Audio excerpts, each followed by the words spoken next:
नमस्ते। तो स्टार्ट करते हैं 10th चैप्टर, दैट इज महाचतुष्पाद अध्याय। तो अथ 10वां अध्याय अथा तो महाचतुष्पाद अध्याय व्याख्या श्याम इतिहासमा भगवान आत्रे। तब खुट्टाक चतुष्पाद नामक अध्याय का वर्णन करने के पश्चात महाचतुष्पाद नामक अध्याय की व्याख्या करेंगे, ऐसा भगवान आत्रे ने कहा था। चतुष्पादम षोडशकलम भेषजमित भीषजो भाषन्ते यदुक्तम पूर्वाध्याय षोडशगुणमित तद भेषजम युक्ति युक्त मलम आरोग्यायेति भगवान पुनरसु आत्रेय। तो ये वैद्य समाज का कथन है कि 4 पाद और 16 कला, मतलब 4 तो थे चिकित्सा चतुष्पाद और उनके 4 गुण थे, तो 16 हो जाता है, से युक्त भेषज होती है। ऐसा जो पूर्व अध्याय में षोडश गुण शब्द द्वारा कहा गया है, वह चिकित्सा यदि युक्तियुक्त की जाए तो स्वास्थ्य लाभ के लिए पर्याप्त होती है, ऐसा भगवान पुनरसु आत्रे का कथन है। फिर क्या है, नेति मैत्रेयम किम कारणम दृश्यन्ते ही आतुरा केचिद उपकरणवन्तश्च परिचारक संपन्नश्च आत्मवन्तश्च। तो आत्मवन्तश्च कुशलश्च विसर्ग अनुस्थिता समुत्तिष्ठमानः तथ आयुक्तश्च अपरे म्रियमाणा तस्मात् भैषज्यम अकिंचितकरं भवति तद्यथा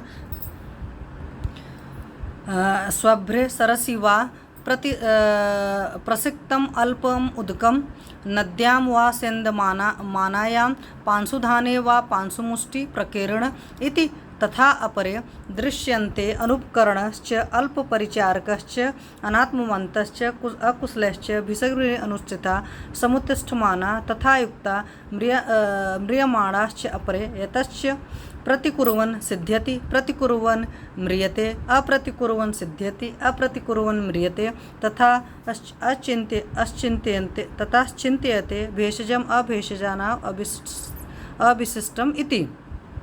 तो पुनरसु आत्रेय के कथन पर मैत्रेय की शंका, पूर्व पक्ष मैत्रेय ने कहा कि भगवान आप जैसा कह रहे हैं वह समीचीन नहीं है, क्योंकि ऐसे भी कुछ रोगी देखे जाते हैं जो समस्त उपकरणों, मतलब परिचारक सेवकों से आत्मवान शस्त्रचार आदि के प्रयोग से न घबराने वाले और कुशल चिकित्सकों से चिकित्सा किए जाने पर स्वास्थ्य लाभ करते हैं, दूसरे इन्हीं परिस्थितियों में रहने पर भी मृत्यु को प्राप्त हो जाते हैं। इसलिए चतुष्पाद और 16 गुणयुक्त चिकित्सा किंचित कर यानी व्यर्थ होती है।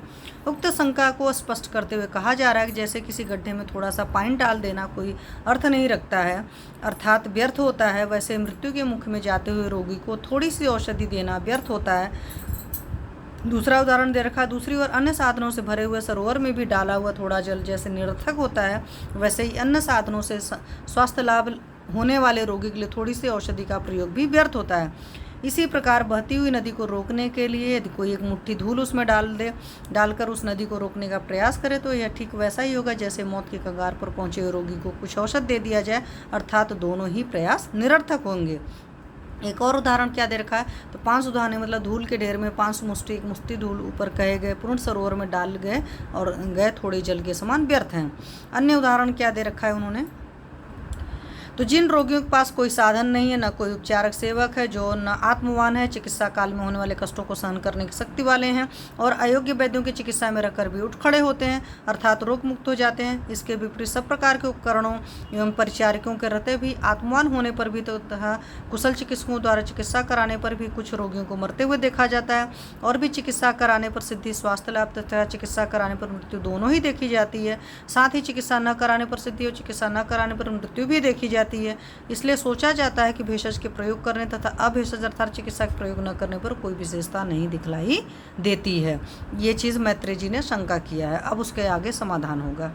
तो यहाँ पर क्या है, मैत्रेय मिथ्या चिंतयति इति यात्रेय किम कारणम ये ही यात्रा षोडश गुण समुदितेन अनेन भेषजेन उपपद्यमाना म्रियन्त इति उक्तम तद अनुपपन्नम न ही भेषज साध्यानां व्याधिनां भेषजम अकारणं भवति ये पुनरातुरः केवलाद् भेषजादृते समुत्तिष्ठन्ते न तेषां संपूर्ण भेषज उपपादनाय समुत्थान विशेषो न अस्ति यथा ही पतितं पुरुषं समर्थम उत्थानायो उत्थापयन् पुरुषो बलम अस्य उपाध्यात् स क्षिप्रतरम् अपरिक्लिष्ट एव तिष्ठेत तद्वत् संपूर्ण भेषज उपलम्भ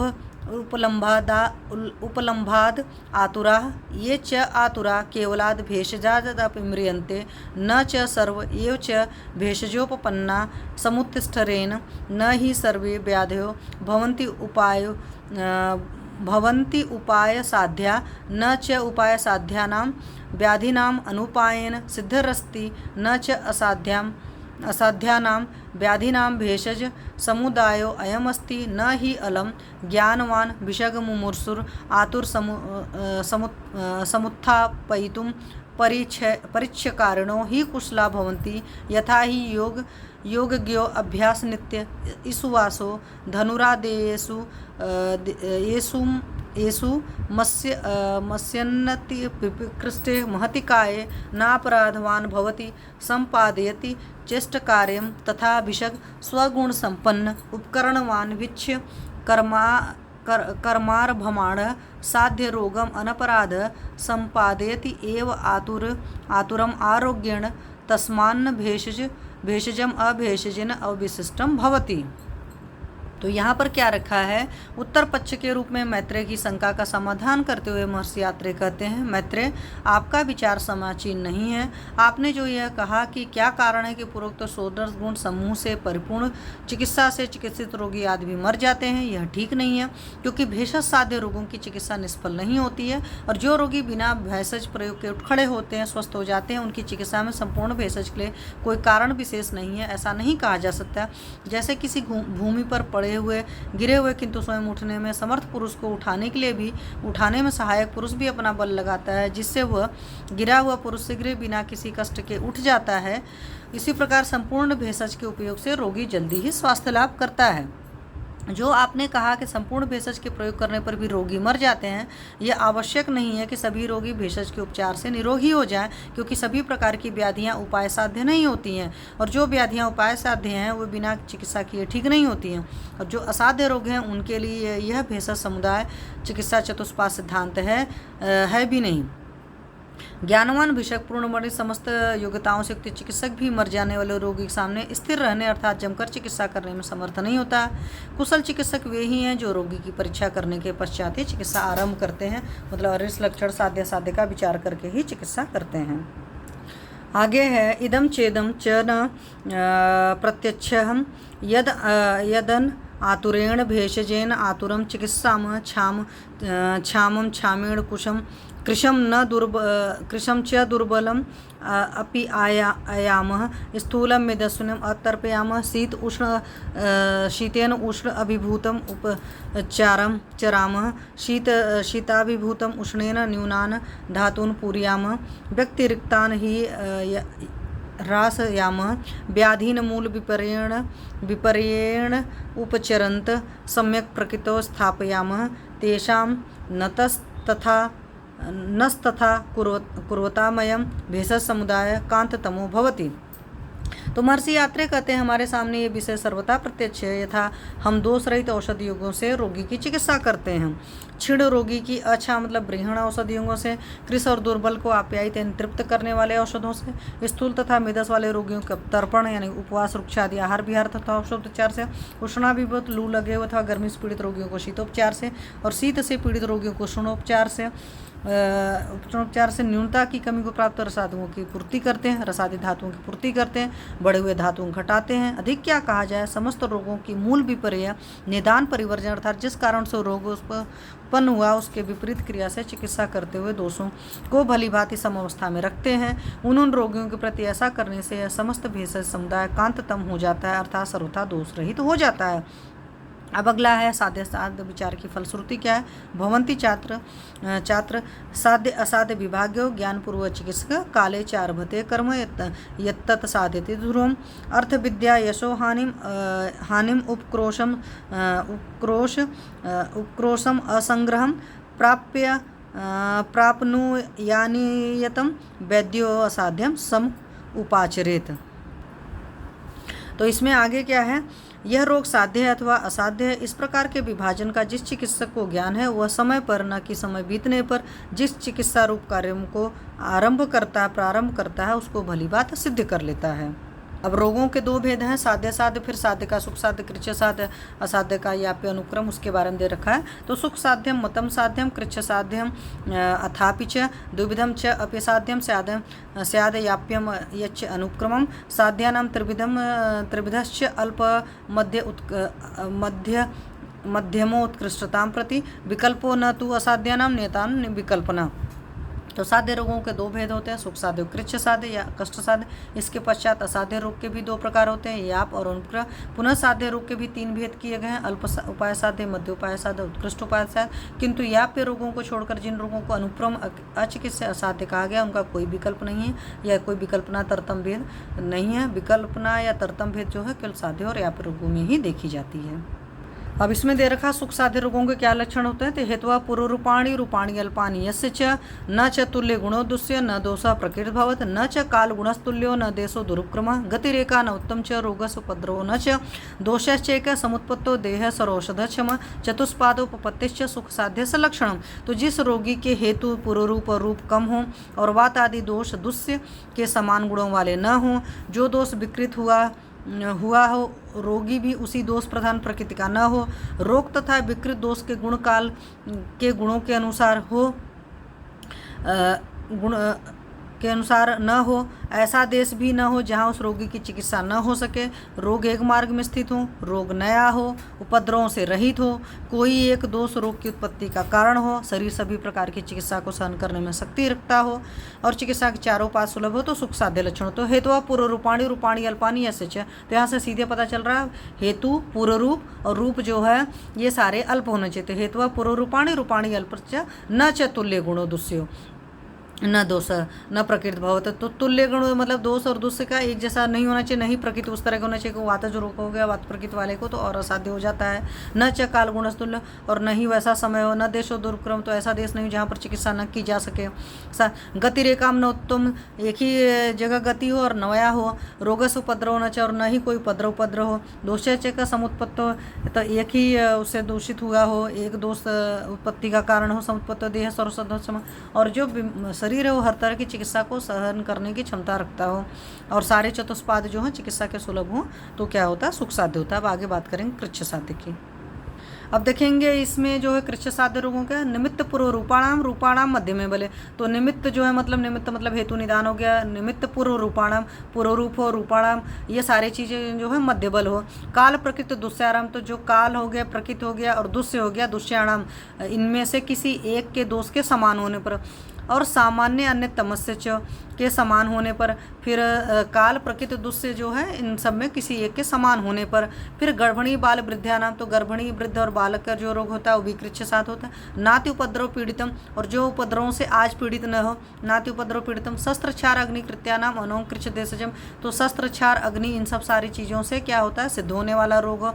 अनवम, नया नहीं हो, वो कृच्छ होता है। साथ में विद्याद एक पथम रोगम, तो एक पथ का रोग जो हो, नाति पूर्ण चतुष्पद में सारी चीज़ें वो नहीं हो, मतलब सारे चिकित्सा के चतुष्पाद पूर्ण नहीं हो। तो यहाँ पर इन्होंने विद्याद एक पथम में क्या है, तो मर्मस्थलों पुनर्वत्वा एक पथ में रोग हुए हैं, परंतु चिकित्सा के चारों पाद उपलब्ध हों। द्विपथम नाति चूर्ण ये होता है, द्विमार्गगत हो, ना अति कालम, बहुत पुराना नहीं हो, तो ऐसे सारा जो रोग होता है वो कृच्छ साध्य या कष्ट साध्य समझना चाहिए। अगला याप्य साध्य रोग का क्या लक्षण है, तो शेषत्वाद आयुषो याप्यम असाध्यम पुण्य सेवा। तो आयु के शेष रहने पर जो याप्य रोग होता है, असाध्य रोग जो होता है वो भी याप्य होता है। और पथ्य सेवा अलब्ध अल्प सुखम, तो जब पथ्य वगैरह करेंगे तो उससे क्या होता है अल्प सुख प्राप्त होता है। हेतु ना आशु प्रवर्तन, बहुत जल्दी से नहीं जाता है, आगे देख लेंगे इसमें साथ में। और गंभीरम बहुधातु मर्म संधि समाश्रितम नित्यम अनुसान्यम रोगम दीर्घकालम अवस्थितम विद्याद दोषजम। तो इस श्लोक भी बहुत सीधा सा है और बहुत सीधा सीधा अर्थ है, ज़्यादा मुश्किल श्लोक नहीं है। अगर इन सब के श्लोक रट लेंगे तो ज़्यादा बेटर होगा। तो आयु के शेष रहने के कारण पथ्य के सेवन करने से थोड़ा सुख पाकर भी थोड़ा सा पथ्य सेवन आदि से जो रोग जल्दी को बढ़ा देता है। और मेदस धातुओं में पहुंचा हुआ था, अनेक धातुओं में स्थित मर्मों तथा संधियों से संबंधित प्रतिदिन जो लगा रहे, जो दीर्घ काल तक रह गया हो और किन्हीं भी दो दोषों से युक्त है, ऐसे असाध्य रोगों को याप्य समझना चाहिए। आगे अनुक्रम की बात है। अनुपक्रम के लिए आगे इन्होंने प्रत्याख्येय वर्ड यूज किया। तो तद्वत् प्रत्याख्येयम त्रिदोषजम क्रियापथम अतिक्रांतम सर्वमार्ग अनुसारिणम औत्सुक्यम अरति मोह समूहकरम इंद्रिय नाशम दुर्बल से सुसमृद्धम व्याधिम स अरिष्टम योच। तो प्रत्याख्येय त्रिदोषज होता है, सन्निपातज होता है, क्रियापथम क्रियापथ को अतिक्रांत कर लिया, सर्वमार्ग अनुसारिणम सारे मार्गों में जा चुका है, शाखा मर्म अस्थि संधि जो भी कर सकते हो कोष्ठ सभी जगह है, औत्सुक्य मोह अरति ये साथ है चीज़ें हो, मतलब औत्सुक्य मतलब बहुत ज़्यादा उत्सुकता, अरति मतलब किसी भी हालत में आराम नहीं मिल रहा, बेचैनी हो, मोह हो गया और इंद्रियों का नाश हो गया। मोह का मतलब होता है कि कुछ समझ नहीं पाता, what is right and what is wrong जो कह सकते हैं, और दुर्बल हो और व्याध ये सब सारा चीज़ जो होता है तो इसको अरिष्ट के लक्षण हैं। तो यहाँ पर दे रखा है जिसको पहले अनुक्रम कहा गया उसी का नाम प्रत्याख्य भी है। उसी प्रकार जिस व्याधि का संबंध त्रिदोष सन्निपात जो चिकित्सा की सीमा से दूर हो गई हो, अर्थात विधिवत चिकित्सा करने पर भी जिसमें लाभ न हो रहा हो, जो रोग सभी मार्गों शाखा मर्म अस्थि संधि आदि कोष्ठ में फैल गया हो, जिसके कारण रोगी में उत्सुकता बेचैनी और बेहोशी हो रही, इंद्रियों की शक्ति नष्ट हो रही, ऐसी सभी स्थिति में सभी उपद्रव अरिष्ट से लक्षणों से युक्त दुर्बल पुरुष की व्याधि प्रत्याख्या जवाब देने लायक होती है। अगला है विशेषा प्राक परिचय विकारणम सुलक्षणम पश्चात कर्म समारंभ कार्य साध्य सुधीमता। तो पहले साध्य की मतलब परीक्षा कर लें, उसके बाद ही चिकित्सा करें। तो विद्वान वैद्य सर्वप्रथम रोगों के लक्षणों को देखकर उनके साध्य के रूप में विवेचन कर ले, तदंत साध्य रोगों की चिकित्सा प्रारंभ करें। तो शास्त्र क्रिस्टल क्लियर करा कि साध्य रोगों की चिकित्सा करना है। अब आगे क्या है, साध्य असाध्य विभाग्यो यह सम्यक प्रतिपत्तिमान न स मैत्रेय तुल्यानाम मिथ्या बुद्धि प्रकल्पित। तो जो ठीक ठीक शास्त्र के अर्थ को जानने वाला वैद्य साध्यों में साध्य के भेद को जानता है, वह मैत्रेय की बात दैववादी बनकर चिकित्सा शास्त्र के संबंध में मिथ्या बुद्धि गलत धारणा नहीं रखता है।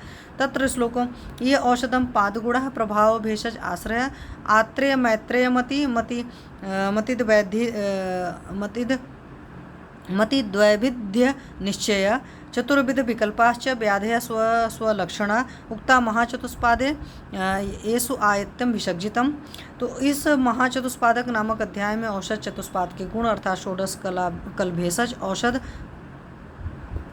औषध के प्रभाव पर विचार, आत्रेय और मैत्रेय का मत, इन दोनों के मतों पर विचार, रोगों के चार भेद साध्य कृच्छ साध्य या फिर प्रत्याख्य और इनके अपने अपने लक्षण कहे गए हैं जिन पर चिकित्सा निर्भर करती है। इति अग्निवेश कृत्य तंत्र चरक प्रतिसंस्कृत्य सूत्रस्थान निर्देश चतुष्के महाचतुष्पाद नामक 10वां अध्याय। तो जो 10th चैप्टर महाचतुष्पाद नामक अध्याय निर्देश चतुष्क का चरक द्वारा प्रतिसंस्कृत और अग्निवेश द्वारा कृत तंत्र का ये चैप्टर कंप्लीट होता है। Thank you.